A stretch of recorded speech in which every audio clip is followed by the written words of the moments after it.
Hi, we're here today. We have Greg Page. He's the founder of Heart of the Nation. He's here to demonstrate how easy the AED machines are to use. And here at Good 360, we have 2 on the premises. Which is great. I'm glad you do, because they are life-saving devices, and I can't wait to show everybody how simple they are to use. Thank you.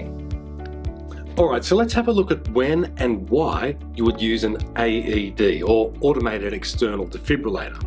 It's very important to understand that you don't have to be trained or qualified in order to use one to try and save a life.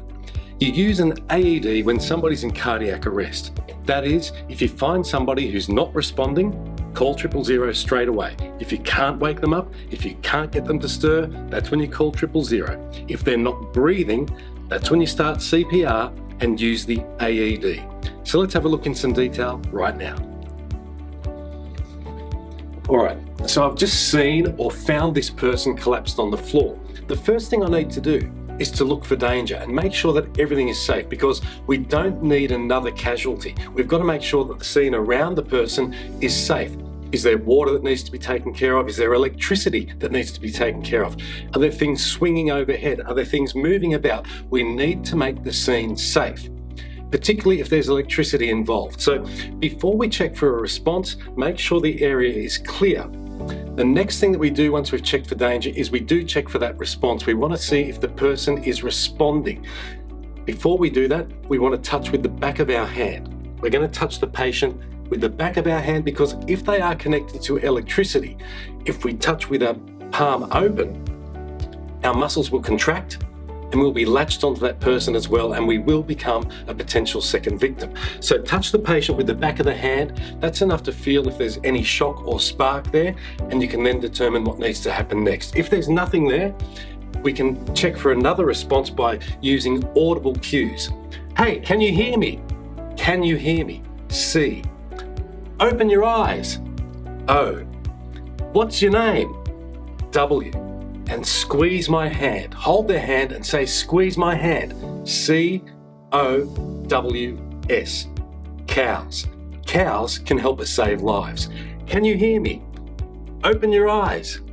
What's your name? And squeeze my hand. If there's no response to that, this person is not responding, and that's the time to call 000.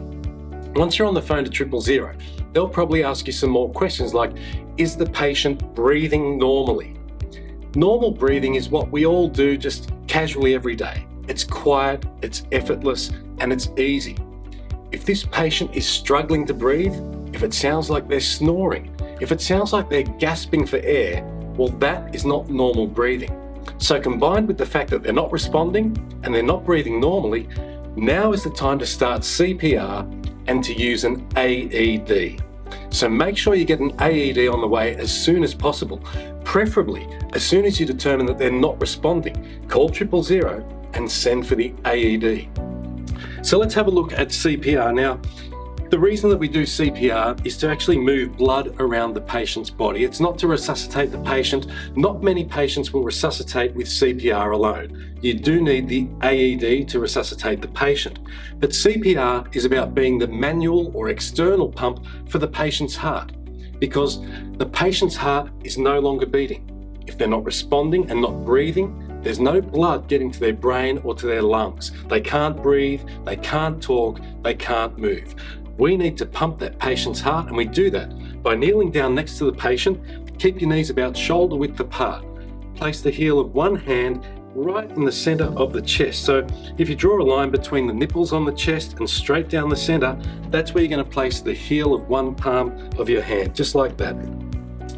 Interlock the fingers of the other hand, because you're going to need to use both hands to push pretty hard on this patient's chest. And we're going to keep our elbows locked. Don't push like this. We're going to use our body weight to push down on the patient. And you'll see here with this guy, his name is Braden, and he lights up and tells us how well we're doing the CPR. So you can see as I push down, it's lighting up Braden's body there, and there's a red light in Braden's head. And that's showing exactly why we do CPR, because pushing on the patient's chest pushes the blood out of the heart and moves it around the body, and importantly, gets it up to the brain to keep it perfused, so that when this patient survives, This patient survives with good neurological outcomes and good organ outcomes in general, because every organ in the body needs blood supply to survive. So, the aim of CPR is to keep the patient alive while we're waiting on the AED or defibrillator to turn up.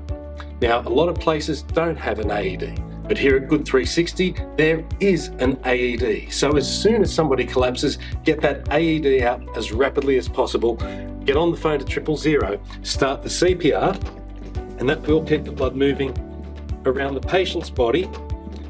And then ideally, if there are two people around, one person will continue the CPR. The other person will get the AED and open it up and turn it on. So have a look at this AED here. This is like the ones you've got here at Good 360. You turn the power button on and it starts talking. Training scenario. This is a training. 1. Adult patient.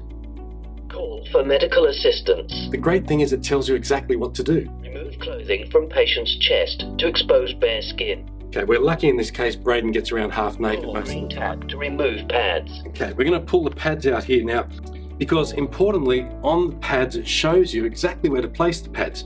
One is going to go above the right chest, and the other is going to go just below the left chest, slightly on the side, and it shows you on the picture. This one here I'm going to place on the left chest, down on the side, like so. And this one I'm going to place up above the right chest, like that.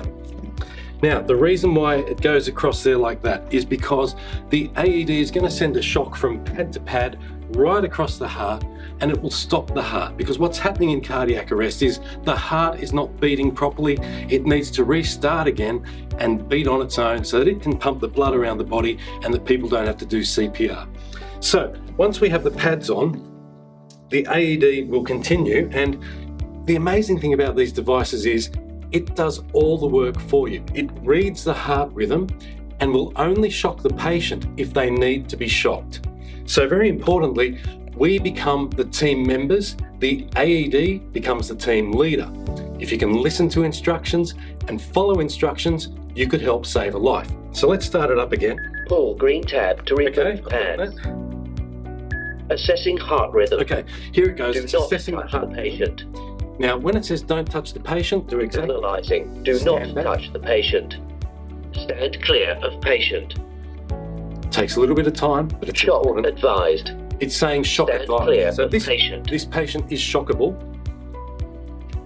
Press the orange shock button now. There's your orange shock button. Press that one. Shock delivered. Shock delivered. Begin CPR. Okay, so It is safe to touch the patient. Pause. this patient, while they were shockable, it means that they are able to receive a shock from the AED. Not every shock will revert a patient's heart rhythm straight away. It might not work at all, but at least it's determining if they are shockable, it can deliver that shock and give them a chance of surviving. The first shock hasn't worked, so the AED has said continue CPR. So we listen to the instructions and we follow them. Place overlapping hands in middle of chest. And it tells you how to do CPR. Press directly down on the chest in time with metronome. And it does provide you a metronome, Remain calm. and it asks you to remain calm, which is very important. Compressions. Thank you. CPR can be very hard work because you do have to push quite hard on the chest. They say that to do effective compressions, you need to push to about 1/3 of the depth of the patient's chest. Now, we're not going to get out a ruler and measure. We just need to push hard enough to know that we're pushing deep on the patient.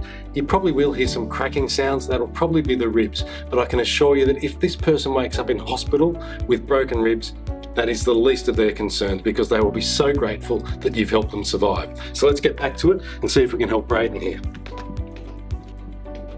All right, what we can do is simplify this messaging into 3 very simple words: call, push, shock. When somebody's not responding and not breathing normally or at all, it is time to call, push, shock. Call 000, get your hands on the chest and push, grab the AED and shock. That's a very simple way that anybody can try to save the life of someone in cardiac arrest. You don't need any training, any qualifications at all. Any attempt at resuscitation is better than no attempt. And that's why I started up Heart of the Nation, a charity to raise awareness about sudden cardiac arrest and how everyday people like you or me can get involved and save a life.